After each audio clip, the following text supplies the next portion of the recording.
A proud elephant lived in a vast jungle, bullying smaller animals. He trampled a colony of ants one day, unaware of consequences.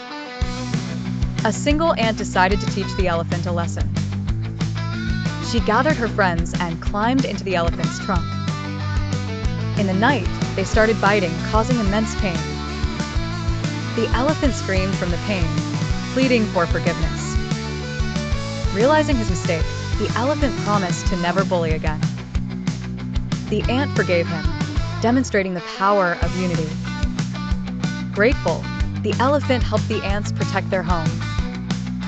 Together, they ensured peace and harmony in the jungle. The jungle flourished, celebrating the friendship of the unlikely pair. The elephant learned humility, and the ants learned forgiveness. Both understood the importance of respect and compassion. Their bond inspired other animals to live in harmony. They became legends, proving even the small can defeat the mighty.